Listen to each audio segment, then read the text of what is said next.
Hello, welcome back to Nafsi's world. ഇന്ന് ഞാൻ നിങ്ങൾക്ക് സേമിയം വെച്ചിട്ടുള്ളൊരു ഐറ്റംസാണ് കാണിച്ചു തരുന്നത്. സിമ്പിളായിട്ട് ചെയ്യാൻ പറ്റുന്നത്. അപ്പോൾ ആദ്യം വേണ്ടത് നമുക്ക് കുറച്ച് സാവോനരി അല്ലെങ്കിൽ ചൊവ്വരി എന്നൊക്കെ പറയും, അതാണ് വേണ്ടത്. ഏകദേശം ഒരു 200 ഗ്രാം ഞാൻ എടുത്തിട്ടുണ്ട്. ഇത് നന്നായിട്ട് നമ്മളൊന്ന് തിളപ്പിച്ചെടുക്കണം, ഒന്ന് വേവിച്ചെടുത്തിട്ട് നമ്മൾ മാറ്റി വെക്കണം. ഇനി ഇതിലേക്ക് വേറെ ആവശ്യമുള്ളത്, ആദ്യം നമ്മളൊരു പാന് ചൂടാക്കിയിട്ട് അതിലേക്ക് 1 ടേബിൾ സ്പൂണ് നെയ്യ് ഞാൻ എടുത്തിട്ടുണ്ട്. പിന്നെ ഇതിലേക്ക് ഒരു 500 ഗ്രാം നമ്മൾ സേമിയം വറുത്തെടുക്കുകയാണ്. ഇത് നന്നായിട്ട് നെയ്യിലൊന്ന് വറുത്തെടുത്തിട്ട് നമ്മൾ യൂസ് ചെയ്യുന്നത്. ചിലത് വറുത്തതായിരിക്കും, പക്ഷെ എന്നാലും നമ്മളൊന്ന് നെയ്യിലിട്ട് വറുത്തെടുത്ത് കഴിഞ്ഞാൽ ഒന്നും കൂടെ നല്ല ടേസ്റ്റ് ആയിരിക്കും. അപ്പോൾ ഇത് നമ്മൾക്ക് ഒന്ന് വറുത്ത് വന്നിട്ടുണ്ട്. അപ്പോൾ ഇതിലേക്ക് നമ്മൾ പാൽ ആഡ് ചെയ്യണം. ഏകദേശം 4 കപ്പ് പാൽ ഞാൻ ഇതിലേക്ക് ആഡ് ചെയ്തിട്ടുണ്ട്. ഇനി നന്നായിട്ടൊന്ന് വേവിച്ചെടുക്കണം.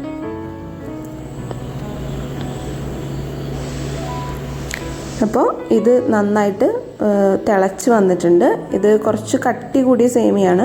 അപ്പോൾ സേമിയത്തിൻ്റെ വേവ് അനുസരിച്ചിട്ട് നമുക്കിതൊന്ന് വേവിച്ചെടുക്കാം.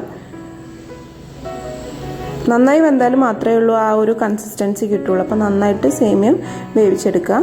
ഇനി നമ്മളുടെ ഈ ചൊവ്വരി അല്ലെങ്കിൽ സാവോനരി അത് ഞാൻ ഒരു അരിപ്പയിലൊന്ന് എടുത്ത് വെച്ചിട്ടുണ്ട്. കുറച്ച് വെള്ളം കൂടെ, തണുത്ത വെള്ളം കൂടെ അതിൻ്റെ മുകളിൽ ഒഴിച്ചിട്ട് മാറ്റി വെച്ചിട്ടുണ്ട്.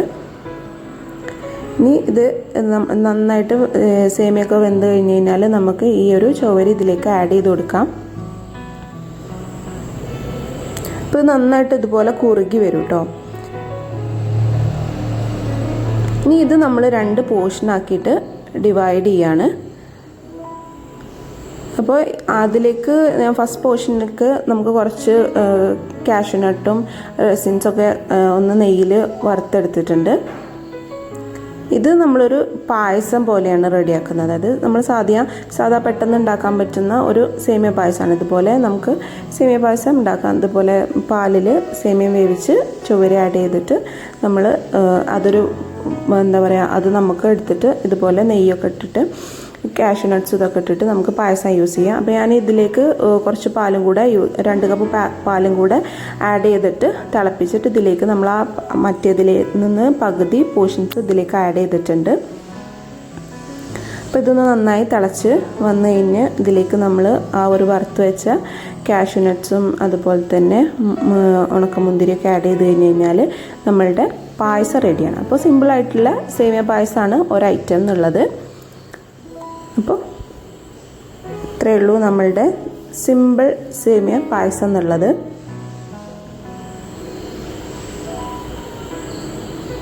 അപ്പോൾ നോക്കി എത്ര പെട്ടെന്നാണ് നമുക്ക് പായസം റെഡിയായി കിട്ടിയത്. ഇനി ഇതിലേക്ക് നമുക്ക് മധുരത്തിന് ഞാനിവിടെ എടുത്തിട്ടുള്ളത് ഒരു 200 ഗ്രാമോളം നമ്മളുടെ മിൽക്ക് മെയ്ഡ് ആഡ് ചെയ്തിട്ടുണ്ട്. അത് പോരാന്നുണ്ടെങ്കിൽ കുറച്ചും കൂടെ ആഡ് ചെയ്ത് കൊടുക്കാം. നമുക്ക് പഞ്ചസാര ആഡ് ചെയ്യാം കേട്ടോ.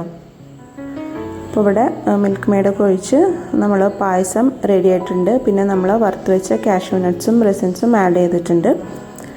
അപ്പോൾ നമ്മളുടെ പായസം റെഡിയായി.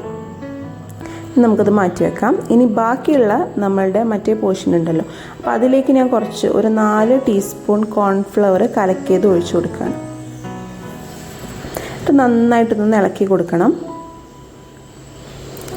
നന്നായിട്ട് ഇളക്കി കൊടുക്കുക. കൈ വിടാതെ ഇളക്കണേ, കാരണം അല്ലെങ്കിൽ പെട്ടെന്ന് അടി പിടിച്ച് പോകും, അല്ലെങ്കിൽ കട്ട പിടിച്ച് പോകും കോൺഫ്ലവർ. അപ്പോൾ അതിന് വേണ്ടിയിട്ട് നന്നായിട്ട് ഇളക്കുക. അതിപ്പോൾ അതിലേക്ക് ഞാൻ 200 ഗ്രാം കണ്ടൻസ് മിൽക്ക് ആഡ് ചെയ്തിട്ടുണ്ട്.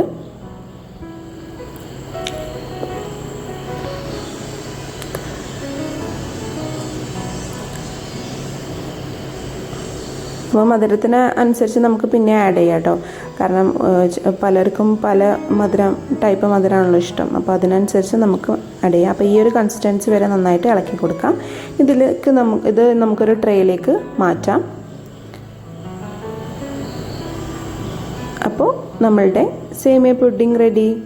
അപ്പോൾ ഇങ്ങനെ രണ്ടാമതും നമുക്കൊരു അടിപൊളി ഐറ്റം റെഡിയായി. അപ്പോൾ അതിൻ്റെ മുകളിൽ ഗാർണിഷ് ചെയ്യാൻ വേണ്ടിയിട്ട് ഞാൻ കുറച്ച് ബദാം കട്ട് ചെയ്തത് ഇടുന്നുണ്ട്. നമുക്ക് എന്ത് യൂസ് ചെയ്യാം. ഇത് തണുത്ത് കഴിഞ്ഞ് കഴിഞ്ഞാൽ നമുക്ക് അടിപൊളി സേമിയ പുഡിങ് റെഡിയായി. അപ്പോൾ നമ്മളുടെ പായസം ഇതാ നമുക്ക് സെർവ് ചെയ്യാം. നല്ല ടേസ്റ്റി ആയിട്ട് ഒരു എന്താ പറയുക, ഒരു ഡിഷിൽ നിന്ന് തന്നെ നമുക്ക് രണ്ട് വിധത്തിൽ നമുക്ക് സെർവ് ചെയ്യാൻ പറ്റുന്നതാണിത്. പെട്ടെന്ന് ഗസ്റ്റൊക്കെ വന്നു കഴിഞ്ഞാലൊക്കെ നമുക്ക് അവർക്ക് ഒരു ചേഞ്ച് ആയിട്ട് രണ്ട് വിധത്തിൽ നമുക്ക് സെർവ് ചെയ്യാം. അപ്പോൾ അടിപൊളിയായിട്ടുള്ള പായസം റെഡി ആയിട്ടുണ്ട്.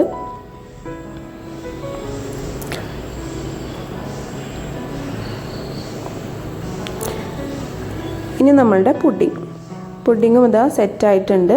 അപ്പോൾ ഇതും നല്ല ടേസ്റ്റാണ് കഴിക്കാൻ. കാരണം എന്താ പറയുക, ആ ഒരു കണ്ടൻസ് മിൽക്കും പാലും സേമിയയും ചൊവ്വരി എല്ലാത്തിൻ്റെയും കൂടെ തന്നെ ഒരു ഫ്ലേവർ എല്ലാം കൂടെ ആയിട്ട് തന്നെ നല്ലൊരു ടേസ്റ്റാണിത്.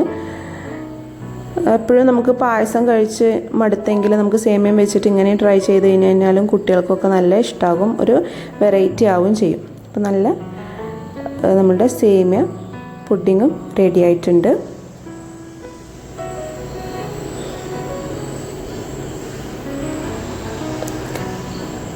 ഇനി വേറൊരു ഐറ്റമാണ് ഞാൻ പരിചയപ്പെടുത്തുന്നത്. അതായത് ബാക്കി വന്ന സേമിയ പായസം വെച്ചിട്ട് നമുക്കൊരു പോപ്സിക്കിൾസ് ഉണ്ടാക്കുകയാണ്. ബാക്കി വന്ന പായസമാണ്. അപ്പോൾ നമുക്ക് കുട്ടികൾക്കൊക്കെ ഇഷ്ടപ്പെടുന്ന പോപ്സിക്കിൾസ് ഉണ്ടാക്കാം. അപ്പം അതിൻ്റെ ആ ട്രേയിൽ മോള് പായസം ഒഴിക്കുകയാണ്. അപ്പം അത് എല്ലാത്തിലും ഒഴിച്ച് അവൾ അങ്ങോട്ട് റെഡിയാക്കി. സമ്മറിലൊക്കെ കുട്ടികൾക്കൊക്കെ ഇഷ്ടപ്പെടും. പിന്നെ അതുപോലെ തന്നെ നമുക്ക് ഈ പുറത്തുനിന്ന് വാങ്ങിക്കുന്നതിനെക്കാട്ടി നല്ലത് വീട്ടിൽ നിന്ന് പ്രിപ്പയർ ചെയ്യുന്നതാണല്ലോ. അപ്പോൾ അതുകൊണ്ട് തന്നെ നല്ല ടേസ്റ്റി ആയിട്ട് അവർക്കൊരു ചേഞ്ച് ആയിട്ട് ഉണ്ടാക്കാം. അപ്പോൾ എല്ലാം റെഡി ആയിട്ടുണ്ട്. അപ്പോൾ ഒരൊറ്റ ഇതുകൊണ്ട് നമുക്ക് 3 ടൈപ്പായിട്ട് നമുക്ക് സെർവ് ചെയ്യാൻ പറ്റുന്ന ഒരു ഐറ്റമാണ് നിങ്ങൾക്ക് പരിചയപ്പെടുത്തത്. കുട്ടികൾക്കും അതുപോലെ തന്നെ എല്ലാവർക്കും ഇഷ്ടപ്പെടും. മധുരമാണ്. പിന്നെ ഈ സീസൺ ആകുമ്പോൾ തന്നെ നമുക്ക് എല്ലാം കഴിക്കാനൊരു കൊതിയായിരിക്കും. അപ്പോൾ അതിനൊക്കെ പറ്റിയൊരു ഐറ്റമാണ്. നിങ്ങൾക്ക് എല്ലാവർക്കും ഇഷ്ടപ്പെടുമെന്ന് വിചാരിക്കുന്നു. അപ്പോൾ എല്ലാവരും ട്രൈ ചെയ്യുക. അപ്പോൾ ചാനൽ ഇതുവരെ സബ്സ്ക്രൈബ് ചെയ്യാത്തവർ സബ്സ്ക്രൈബ് ചെയ്യുക, ലൈക്ക് ചെയ്യുക, ഷെയർ ചെയ്യുക. Thank you.